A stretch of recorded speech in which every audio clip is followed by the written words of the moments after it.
Kitab Undang-Undang Hukum Pidana KUHP Nasional akhirnya disahkan DPR pada 6 Desember 2022. Di dalam KUHP ini ada pembaruan norma dan sistem hukum pidana di Indonesia. Meski telah disahkan, KUHP Nasional baru akan berlaku tahun 2025. Selama periode ini, pemerintah akan gencar menyosialisasikannya.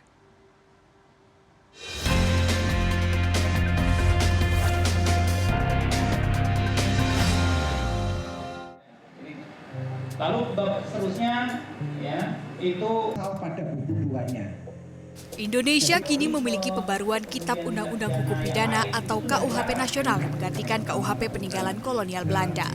Meski telah disahkan sejak 6 Desember 2022, KUHP Nasional baru akan berlaku pada tahun 2025.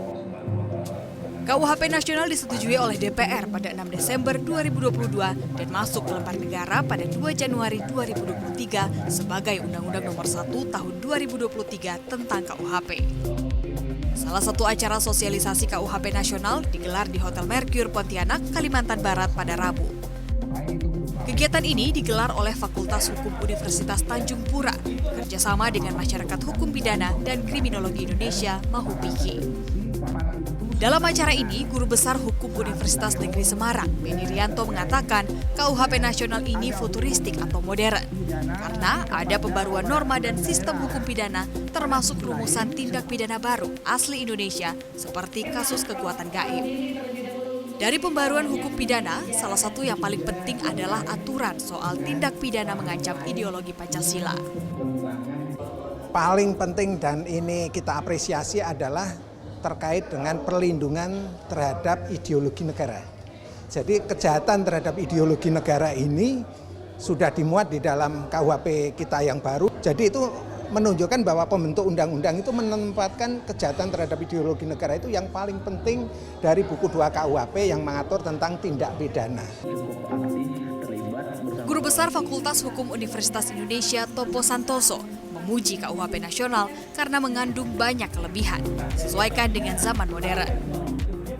sebetulnya KUHP baru ini dalam berbagai hal, dalam banyak hal sebetulnya lebih sistematis, lebih jelas dan juga telah menerima berbagai atau mengadopsi berbagai perkembangan dalam teknologi informasi, perkembangan ekonomi, perkembangan budaya dan perkembangan masyarakat kita ya. Jadi sebetulnya itu diharapkan lebih menjamin keadilan bagi seluruh masyarakat.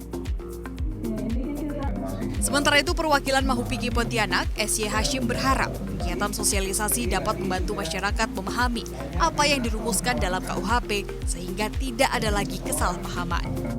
Nah, dengan sosialisasi ini tentunya akan membuat kita memahami secara utuh apa yang dirumuskan dalam Kitab Undang-Undang Hukum Pidana itu bagaimana seharusnya sehingga kita tidak lagi katakanlah ambivalen dalam kaitan dengan menyikapi dari Kitab Undang-Undang Hukum Pidana. Acara sosialisasi KUHP Nasional di Pontianak ini disambut baik berbagai kalangan termasuk mahasiswa, penegak hukum, tokoh masyarakat, dan ratusan peserta lain yang hadir dalam acara ini.